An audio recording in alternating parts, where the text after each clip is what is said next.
social. I totally forgot about it. There's also nothing I just about put two any of the X's in. websites on like downtime. It's okay, I also So cut it is that out down probably here. with super Yeah. $6,500, I no added- big deal. The importance of decimals.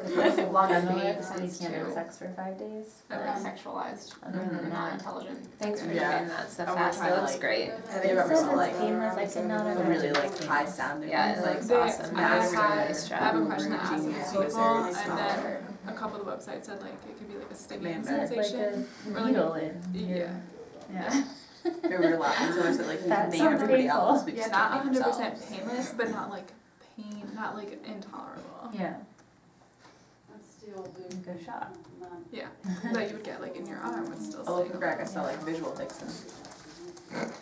They roll that one out though. He didn't even like. I would have removed it, but I was overruled. What did Craig say when he saw it? Okay, so He the like made a purpose. face. Oh, wait, I have Oh, a question before you start. Has that been recording this entire time? I just started it Okay. 10 seconds, 30 seconds ago. Because we're talking about things. Yeah, you didn't. I didn't get that part. Okay. Cool.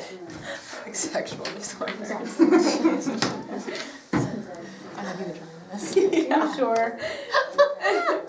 Oh yeah, absolutely. No, when I first turned it on, I actually caught Joanne laughing. 30 seconds ago, like you were like. But then we're "Ah." recording this nonsense now. Yes. Yeah. I'm cutting all this part out. Are you sure? Okay. Sorry, go ahead. Okay, so the purpose of today's presentation is to give you some processes and insight that I picked up from San Diego, California. I saw roughly 15 to 20 keynote presentations. I talked to a lot of people, so I pulled together about 15 to 17 slides of some key things. Ask me any questions, interrupt me during it. It's interactive. Some of the things I'll be showing you is interactive, so feel free to interrupt me. It's a informal, just pick my brain or discuss it or share whatever's on your mind. So the first thing I wanted to show you that they talked about, and I'm actually going to pull it up on Google Analytics, is that this is from a content-based perspective, and you can do content behavior experiments. So if you go down to behavior, and then if you go to experiments, you can actually test 2 different content pieces that come out. So what you do is you say create experiment, and this I kind of knew about, but they showed examples in San Diego where you would title it like, I'm going to get into this more later in terms of optimizing like titles of content, but this is about like driving A/B test to maybe one page and then to another page, and you can see which gets more traffic. If you want to test one, if you want to see different ideas in terms of that content, so you just name it whatever, we would just call it like experiment, and then we would test it for, say, like we want to see, how many page views is this getting? Again, you can test it in any way you want. It's a it's a way of seeing how something may be better than other. Like Joanne, do you think this would be relevant to test for different content at all? I think that we could use it for blogs to see what kind of blog topics and blog writing styles get more attention. Okay. Yeah, so actually that's similar to what some of the presenters said as well. So really, I'm not going to go into the full details here, but just to show you very quickly, you can configure an experiment where you're driving it to do different, pages, and it really gives you a good feel to see what's optimized. You can isolate variables, and I'm going to go into a little bit more of this later, but I just wanted to show you how you can pull it up within analytics. And the other thing I wanted to show you very quickly to begin with before we do a deep dive is that you can also look at social data. If you go into acquisition and if you go into like channels or source medium, you guys pretty much already knew this. We work with traffic data and reports all the time, but you can see like how much traffic came from social. There was one keynote presentation where I actually her name was Amy, and I talked to her for like a solid half an hour about it because I wanted to learn more. Her company is humongous. She was like the president of this huge data analytics international company, and they use social data basically to predict certain behaviors from their customers. And I said, well, how can we implement that as a sort of smaller consultancy? And she said, use analytics, pull in your social data, and then she also said do a lot of SEO audits, which I do already. So that was pretty much up my alley. It was a little bit of a hard to get a grasp on her social insight, just that their company was so big, but I thought it was interesting. Sorry, I was on the phone with Cody. Oh, really? Okay. No phone from the camera. Hey.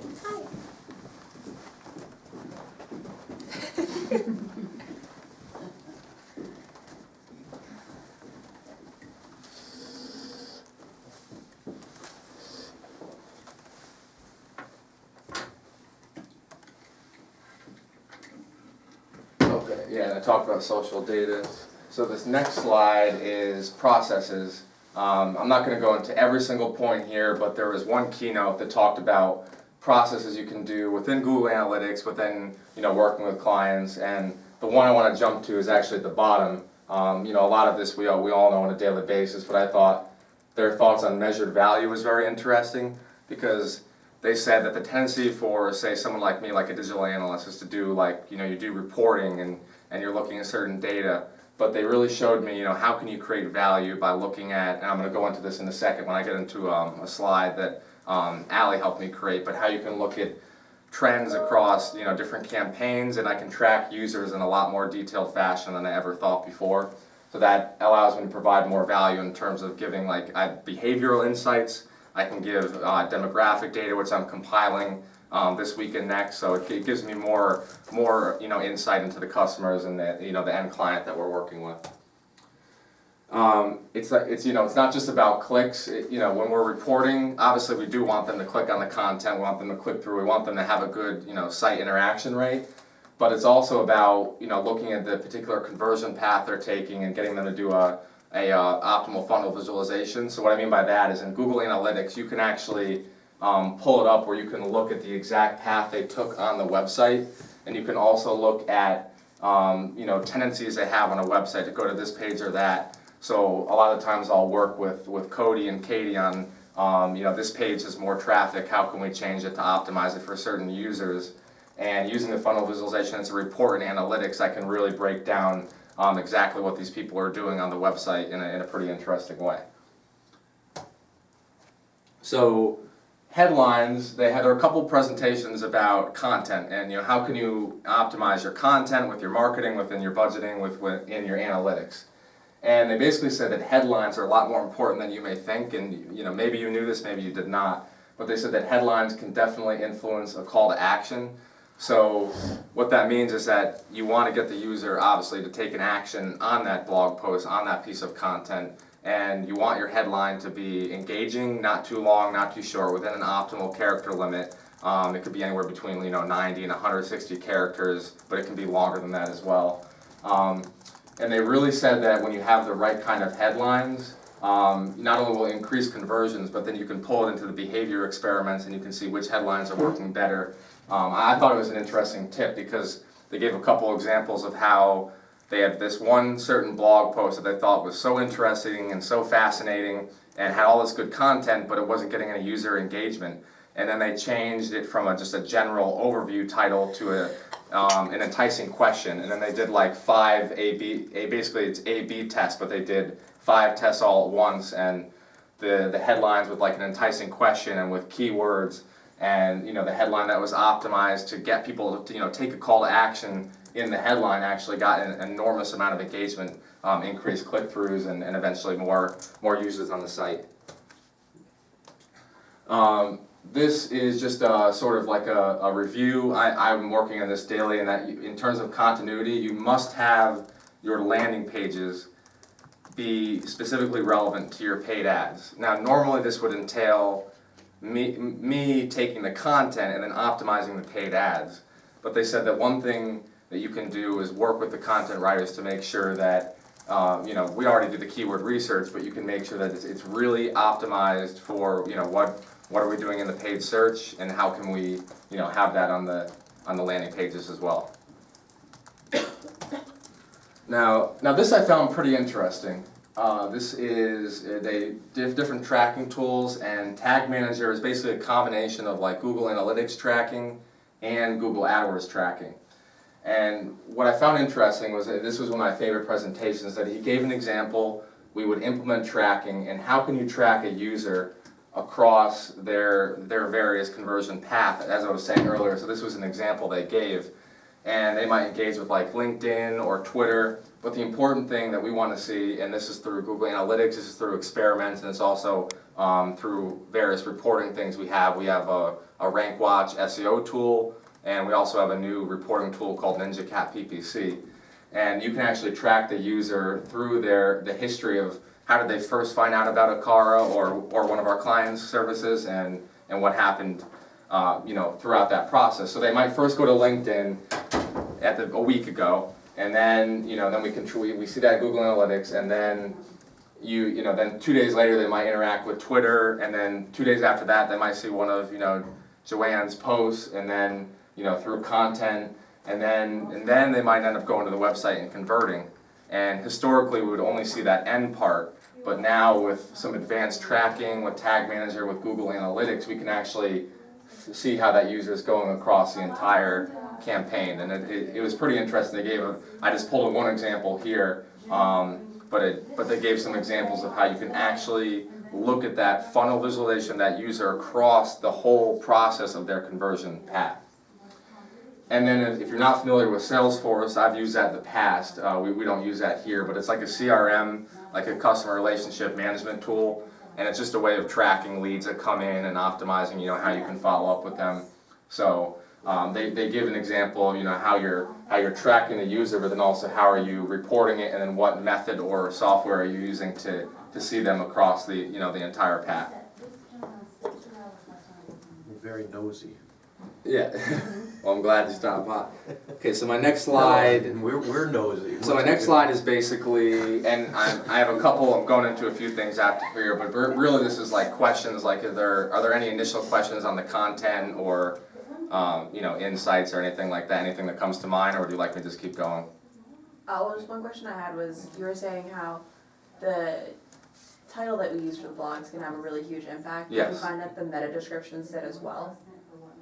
They didn't go into that as much as the headlines, but yes, it does impact it, but as far as what I learned from the conference, not as much as the headlines. Is the meta description, the short description you can see after a search? Yeah. Yes, in the SERP, in the organic search results, that's a perfect insight. Yeah, and then you see the little meta description, and they said, because we do optimize those, so that's undoubtedly very important. But they were saying that and I didn't know this going in, but they said headlines are a lot more important than you may have initially thought. So I definitely wouldn't discount the meta descriptions, but I would possibly put headlines above that in terms of importance. So. I think it's all got to be credible. The headline's got to be credible. We support it with a call to Yeah. action. And the meta description is vital to me. I don't know, I mean, my personal experience, that lends credibility, It's- an added layer of credibility. And sometimes people read that before they click into it, so I think one could argue it's equally as important.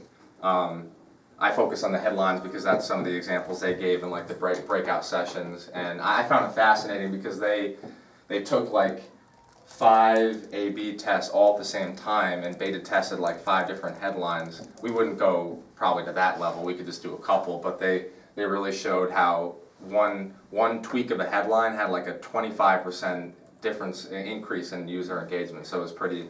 Did they show you specific campaigns with headlines that they've seen that are working?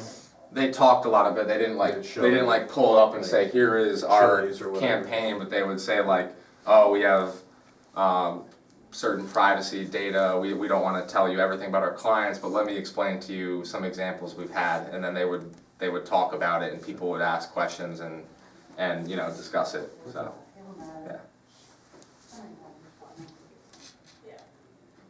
Okay, so on to the next slide. So one macro trend that I heard from a number of the keynote speakers there is, and this ties into some things I already said, but when I was going through my notes, I thought it was worth creating a slide over, is that we are pushing out experimentations and processes to create frameworks that will help higher ups make decisions. So in our organization, obviously we all talk to each other. This isn't like some huge corporation, but it was interesting how they said over and over again that you're not just doing necessarily just reporting alone, that you're actually creating a hierarchy, a structure where you can like make decisions, you can get insight, and you can and I do SEO as well in addition to paid search, and they said that you can get a lot of insights in terms of what's working well in SEO, with both on and off page initiatives. So for example, like a meta description, or other elements like that, you can really dive into it and see, you know, what's working here. And then if I'm ever discussing it with anyone, like either the marketing account managers or with Fran or John, whoever, I can actually say, you know, insight I have into it as opposed to just saying something more general. So that was helpful. And this was another thing that I heard. They were oftentimes, you know, everyone here is smart, so you probably know this already, but this is another thing. I was picking up trends, like what were a lot of the keynote speakers saying, and they are redefining marketing, or at least from the classic definition. So they said, you know, optimizing the buyer's journey, which is synonymous with the marketing funnel. We want to get people at the bottom of the marketing funnel. And they also said, don't get tied up with the individual. So they said that a lot of marketing companies will tend to just focus on one individual. And not only is that a privacy issue, but that it also doesn't allow you to see trends that are going on across the industry, and it also doesn't allow you to see, you know, general aspects of the campaign that can be optimized, because one individual doesn't necessarily represent the entire campaign. So we have real-time data that we can report. So for example, if we just started a campaign or blasted out content, or Cody and I do an SEO initiative of some kind, and we're checking to see did the rankings go up over the last week, we may initially only see, okay, there may have been just a couple individuals. We don't want to go on only that data. We want to get more aggregate data to report on before jumping to conclusions, and that's why we'll often wait at least like a couple weeks to build it up and see what's going on. And then still on the topic of trends, there are some keynotes about like branding. I'm not going to go fully into the branding here, but when they were talking about the branding and they were talking about marketing campaigns, they kept on emphasizing trends. And initially I was like wondering, why are they saying this? But when I really looked at it, I came up with this insight, which is what they were saying, in that it's not about making everything perfect, as you know, but it's more about looking at the end results and then pulling out measurements, and then you can continuously change. So you can, for example, you know, with, for example, keywords, like it may not be as static as I initially thought. It's constantly changing. I'm going to be updating it all the time. You know, and then they went into all strategy processes as well. For example, like when we're setting up Google Analytics reporting, you know, there's a lot of initial, you know, campaign tagging that goes on, but when you get into it, there's a lot of metrics we get that can allow us to change it. You know, like we'll optimize how could you get the user to be more engaged on the home page, and they said we'll throw a video on the home page and answer objections, and that's a huge one. They said, and I talked with Fran about that as well. You know, another one they said is when you're on the website and someone is a user and they want to sign, you know, say it's with a car partners and they want to say, we're interested, let's talk. They said make it a two-step form, not a one-step form. And they showed like 7 different A/B tests that they basically proved that if you have it to be a two-step form, where the first form just give the name and email, and then have the second part of the form be their, you know, the company information and the location, they actually saw like a 15% increase in conversions. I'm in discussion of that now with the web design team, so we'll see if we can implement that. But those were examples I gave about how you can work continuously updating, and as a smaller organization, like meaning, you know, of course we're growing, but I mean we're not, you know, a Fortune 500 company. We're not going to be doing A/B tests all the time. So, you know, you also have to be practical too. But with that said, you know, we can test more than we initially thought, which is a good thing. What do they attribute that to, though, the two-step thing? Is that because it doesn't look so daunting? It's a small little... So they said, yeah, that's a good question. They said that it's not as daunting, but then they said it's like objects in motion tend to stay in motion, and that once they do a little bit, they want to give more. And whereas, yeah, that's exactly, yeah, it's like a psychological thing that they feel invested if they've done a little bit. Finish this thing. Yeah, they want to. Whereas if you just give them one form, and you know that won't always make a difference, but they showed trends, and you know some of it was a 10% increase, some was a 15%, but that they were actually getting more people to go through. Like, oh, I gave my name and email, might as well give my number and location, and they're also saying the less fields on the form, the better, too. I might have made I forget, I might have made a slide later on in this presentation too, but yeah, the less you're making them do, you know, the better off you'll be. The more likely it is they'll actually do their, you know, give their information, because you're not, you know, for example, geographic data or like where you located, they were saying leave that out, you can just go to their website. Now for us, we kind of want to know where they're located, so that may or may not be true, but it might be something to consider if we find people are, you know, if I look at the visualization and we see people falling off, then maybe we could try that out. That's a possible A/B test, you know, among other things. So one thing, I mentioned this in the very brief presentation I gave from the other morning. They kept on talking about the omni-channel world. So this meaning many marketing channels, you know, going on. You know, there's a lot of campaigns that we're doing, but there's also a lot of ways that we're basically growing those campaigns, which we all know. So that would tie into mediums and analytics, and as a quick yet important note, Google Analytics is not necessarily like a be-all, end-all tool, but the reason I'm talking about analytics a lot is because one, it's a free tool, two, I use it all the time, and three, it does have a lot more capability than we initially thought.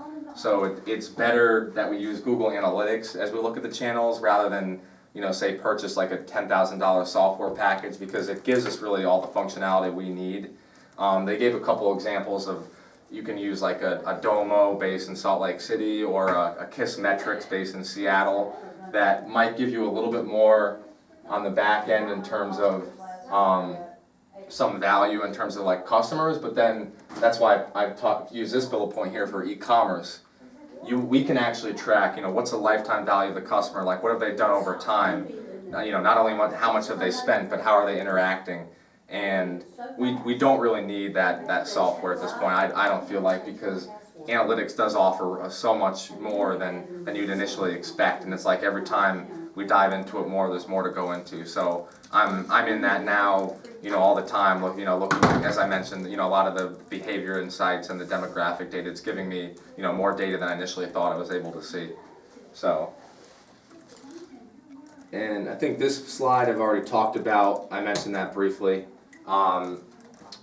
This one I mentioned, you know, you have different headline A/B tests. This slide, this point, I mean, I'll talk about. There are varying opinions. I mean, obviously these are thought leaders and keynote experts, and I got like a split opinion on basically, do you want to do one A/B test at a time, or do you want to have like 5 going at the same time? I would lean towards one at the same time because it's easier, and because given our bandwidth and we're all busy, it would just make sense to do one rather than 5. But they gave a couple examples of getting more insight from having 5 A/B tests at the same time. So they pulled up like the quote omni-channel marketing, and they showed like you've got paid search and you've got organic and you've got your search engine optimization channels, and then you've got social, and then they use that omni-channel marketing to show that when you're doing an A/B test, you can actually see which channels are converting the most, which channels are getting more clicks, and how do you convert people better.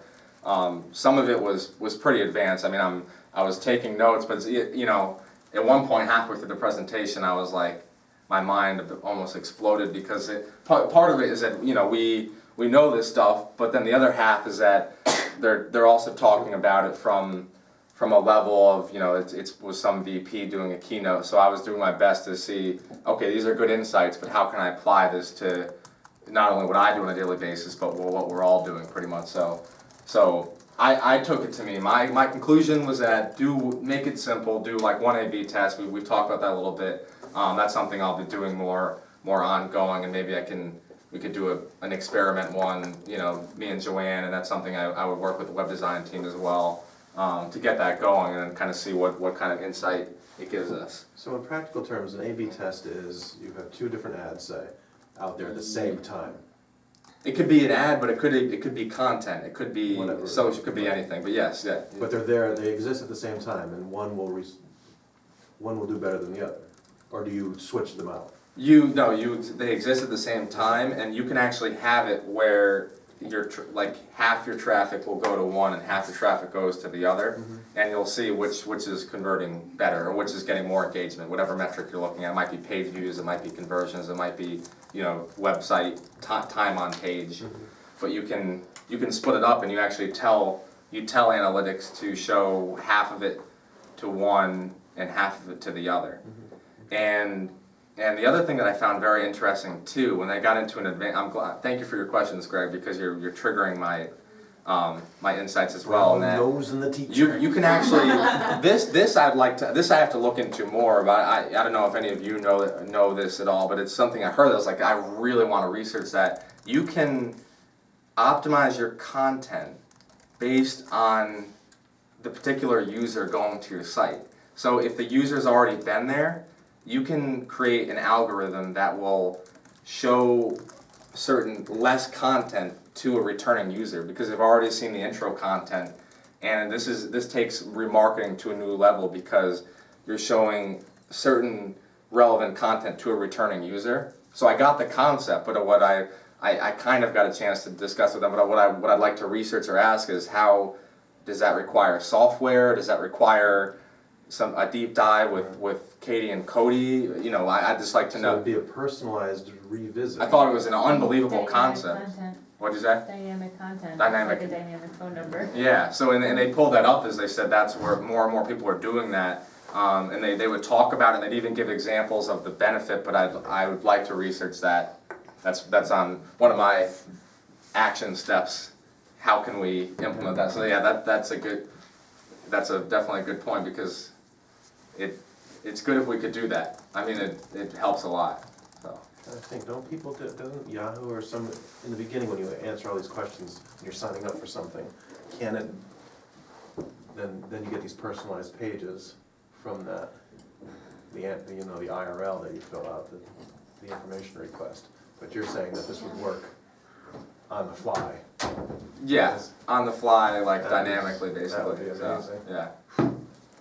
So, yes, and then okay, that's my next slide. The thank you page. This was another thing I talked about. When you get to the thank you page, this may again tie into your world, Joanne, Kristen, Estee. You can let me know what you think. I thought it was fascinating, and also actionable as well, like an insight that we could actually use. But with your thank you page, once they get to the thank you page, whatever it may be, with a client, with us, you then can ask them to share it on social media. And they said because they've already done an action, like psychologically they either made a purchase or they did a sign up or they did something, they said the probability that they would share it on social media is vastly increased because they've already done an action.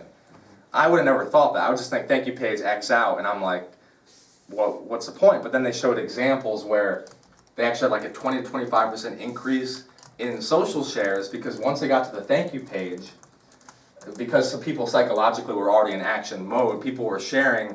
It could be whatever you want. You know, that would be up to us to customize, but you could say share this content, or share that you've signed up, or say hello to a car, or one of our client, whatever, AOB, Aguirre, whoever we're working with in terms of social media, you can get them to share it more. So I thought that was interesting, because I wouldn't have thought that myself, and that's something to possibly look into further. And they talked a lot about creating resources. So this is white papers I've done before, that's pretty standard. Ebooks I thought was interesting, because I wouldn't have thought necessarily ebooks for say us or one of our clients, because in medical aesthetics I didn't know how relevant that would be. One of my action steps is to possibly put together nothing crazy, but possibly like a 10 to 15 page ebook that might entice people to sign up for a car's newsletter more readily. Because right now we do encourage people to engage with the site, but there's not quite enough incentive for the potential person, even if they're not going to become a client. We want to get them on the email list. We have email sequences, we blast it out. They gave some ideas, how can you get them to engage more with that. And then I mentioned earlier too, videos. They gave a couple examples of putting videos on the home page of your site. They said that is huge. they said keep it 30 to 90 seconds, and just have the person talking, representing the company, say, basically answering objections. So it's not so much time. They said, don't worry, yes, keep it short, 1.5 minutes, but don't worry about fillers. They said answer objections. So the biggest objection would really be like, how am I going to get a return on my investment? How are you compared to other competitors in the market? And that's going to increase, they said that's going to increase engagement and user interaction on the site. So that was something to keep in mind.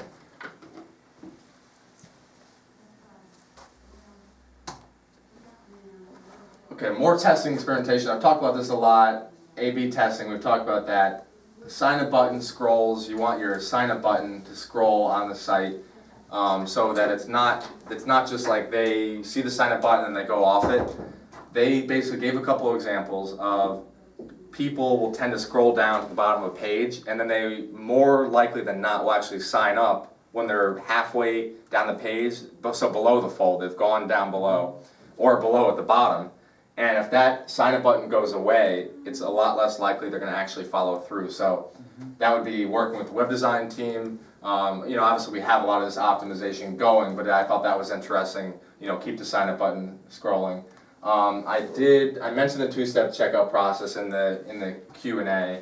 And then the one thing to add to that is, the less fields, the better. I mean, we have a certain required number of fields, so that for us, that may or may not be required. We can look into that. But maybe for our clients, if they're not seeing the kind of engagement we think they should, we could take a look at their form fields as well. Is there too much on there? How can we clean that up? And they said the tendency is to think, oh, it's not going to really matter. But they gave a number of studies that showed legitimate increases in the user engagement and sign up because of these form fields, which ties perfectly into, I'm actually going to jump to this next one because it ties into it. The button colors is another thing I'd initially laugh at, be like, come on, does that really matter? And they basically showed one green and then one red, and it does depend on what your background colors are, but they saw a 20% increase in signups because of a red button color. So that's another thing, colors do matter on the site. Oh, yeah. And that's speaking directly to web design, but also of course content writers and even analysts as well, and marketing, because how your site is designed, how it's laid out, that is going to actually impact. It's important. When they go to that page, are they pulled in right away? Or are they just looking at a blank page that has no meaning to them? That really does matter, and it does affect it. And then the last bullet point of this slide is have the word free in your ads. They said that, I've mentioned a couple of studies that did 15 to 20% increases. They said when you put the word free in any kind of ad, it could be a social ad on Facebook, it could be a paid search ad, it could be a banner ad on a website. They said over 30% increase in engagement when you say free, some kind of free. It could be a free trial or free consultation. The word free spiked their conversions. And then the one woman, Amy Avery, who's the VP in data analytics for an international company, who flew into San Diego to speak to the conference. I was at the cocktail reception. I got to pick her brain for a good 45 minutes. So she was telling me that some examples with her clients, that when she came in, a bunch of their clients they were doing okay but not great. And then she did a couple tweaks. She changed the form field, she put free, she did a little bit of design, and she said they weren't huge, massive changes, but it completely spiked her business. So she has offices in Johannesburg, South Africa, and she's flying all over, and she said you would not believe how these tiny changes led to these massive results. So she said that the tendency is to think, oh, no big deal, but do you realize that that's going to really increase user sign up, user engagement, and also just general time on your site and interaction. So I thought that was interesting insight from Amy. Let's see. So segments and filters. New visitors versus repeat visitors. I'm actually gonna pull this up in analytics in a second, but it'll be better for me to just explain it because it's pretty interesting in terms of. I mentioned this earlier before too, meaning in the presentation I did on Monday.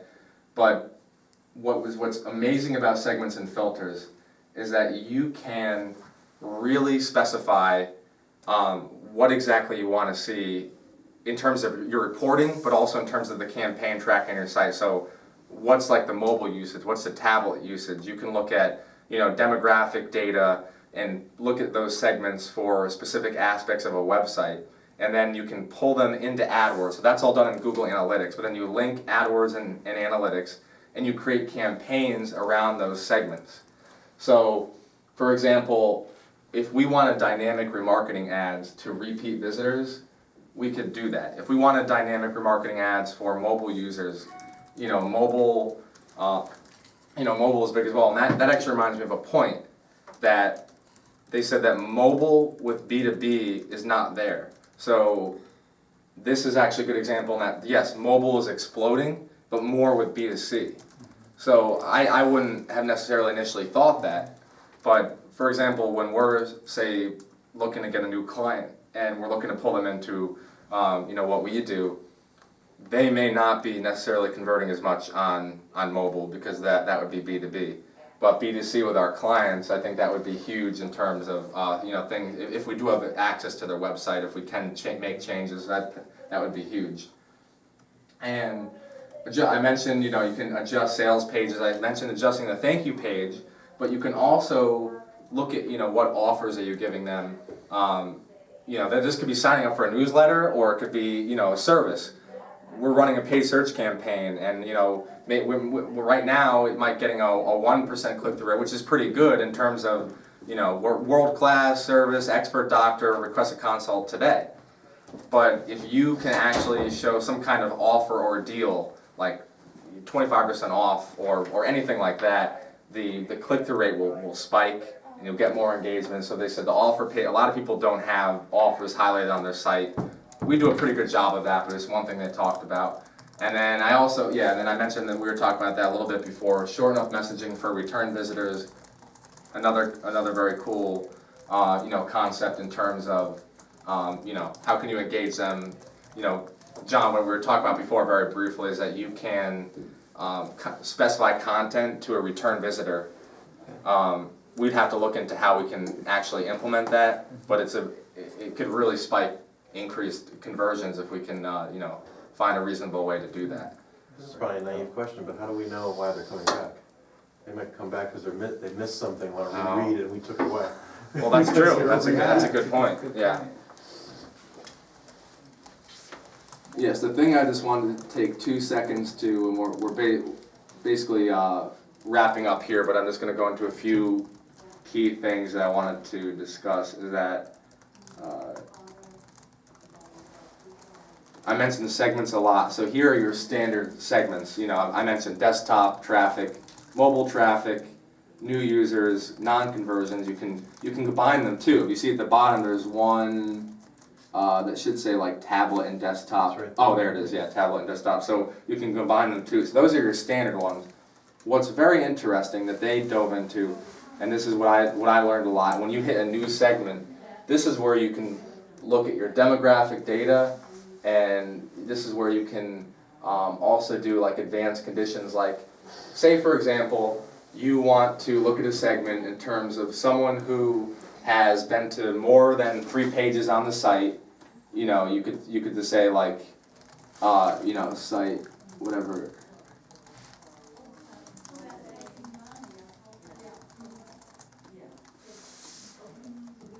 You might want to look like, okay, they've been to like at least 3 pages on the site, or their session duration was like 120 seconds. What that will then give me data on is people who've engaged with the site but didn't convert.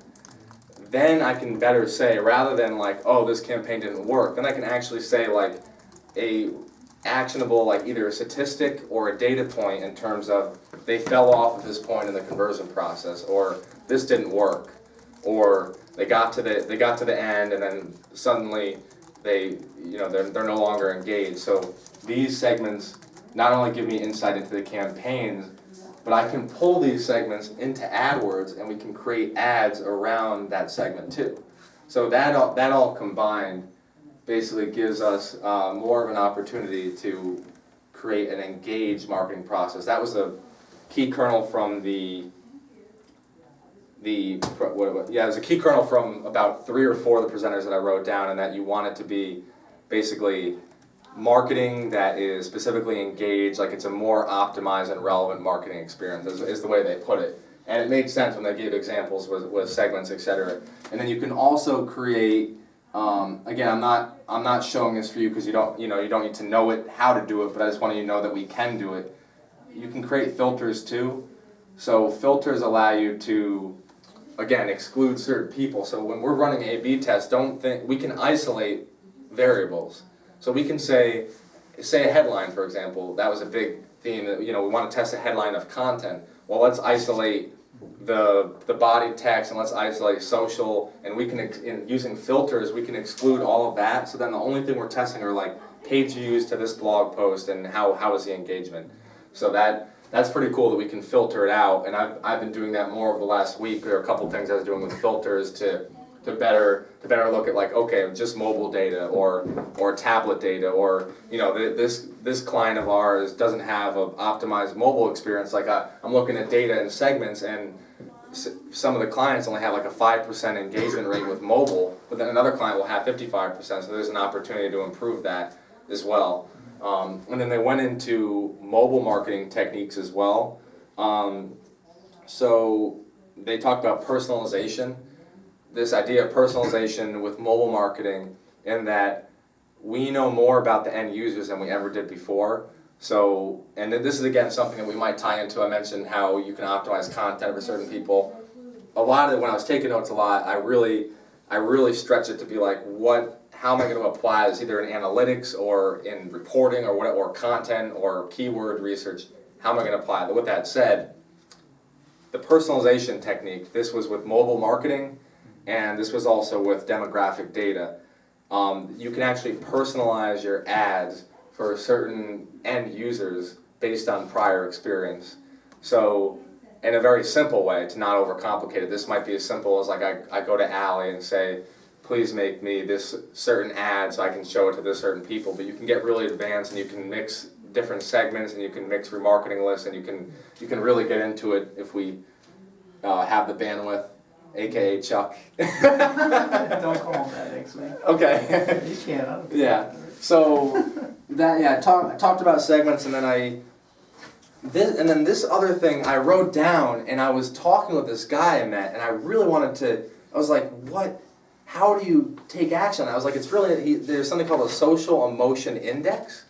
You can determine what are users' like emotions and reactions to your ads.